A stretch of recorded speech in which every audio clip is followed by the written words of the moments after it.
আসসালামু আলাইকুম এভরিওয়ান, সবাই কেমন আছেন? আশা করি সবাই ভালো আছেন। তো আমিও ভালো আছি। তো আমার নানুর বাড়ি যাচ্ছি। আমার নানুর বাড়ি খুব আমাদের বাসার কাছেই, এর জন্য যেতে সময় লাগে না।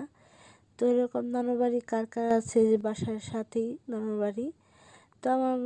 তো নানুর বাড়ি যাচ্ছি, তো রাস্তাঘাট আর প্রকৃতি এত সুন্দর যে বলার বাহিরে। আল্লাহর সৃষ্টি আসলেই অসম্ভব সুন্দর। তো দেখেন কত সুন্দর দেখা যায়, একটা গ্রামের একটা দৃশ্য আসলেই মনে ছুঁয়ে যায়। আর যারা গ্রাম থাকেন তারা অবশ্যই গ্রামকে অবশ্যই পছন্দ করেন, কারণ যারা শহরে থাকে তারা গ্রাম দেখে দেখে না। গ্রামে যারা থাকে তারাই অবশ্যই প্রকৃতিক সম্পর্কে জানে, কারণ গ্রামে কতটা আরাম, কতটা প্রাকৃতিক বাতাস, কতটা যে শান্তি, এটা শুধু একটা গ্রামের মানুষই জানে। তো আমাদের এখানে শহরে বলতো এখানে কিছু একটু গ্রাম সাইডও আছে, যেগুলা এদিক দিয়ে ধান চাষ হয় এরকম। তো এই তো দেখেন পুরো সবুজে ভরা পুরোটা মাঠ, শুধু সবুজ আর সবুজ পাতা। এত দেখে পরানটা জুড়িয়ে গেল যে বলার বাহিরে।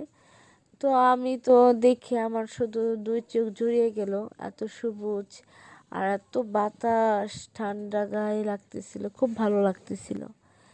তো আমার নানুর বাড়ি তো কাছাকাছি এসে গেছি, তো আমার নানুর বাড়ি যাচ্ছি।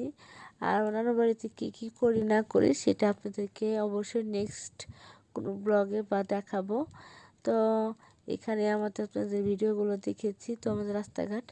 আর এই যে এই গাছটাকে আপনারা কি বলেন? আমরা ছোটোবেলাটাকে কাঁকড়া বলতাম, মাথায় এটা দিয়ে আমরা দুষ্টামি করতাম। তো আপনাদের এলাকায় এই গাছটাকে কি বলেন? আর এটা হচ্ছে আমার নানুর বাড়ি। তো এই দেখেন আমার নানুর বাড়ি, আমার নানুর বাড়িটা।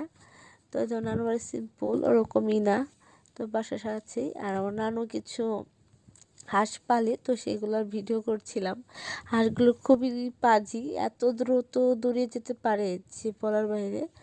তো এখানে হুট করে দেখি আকাশের সূর্যটাকে, তো দেখি সূর্যটা খুবই, তো এটাকে আমি একটু ক্লোজ করে দেখার চেষ্টা করছিলাম। তো দেখে আসলে খুবই ভালো লাগতেছিল, কারণ তখন বিকাল টাইম।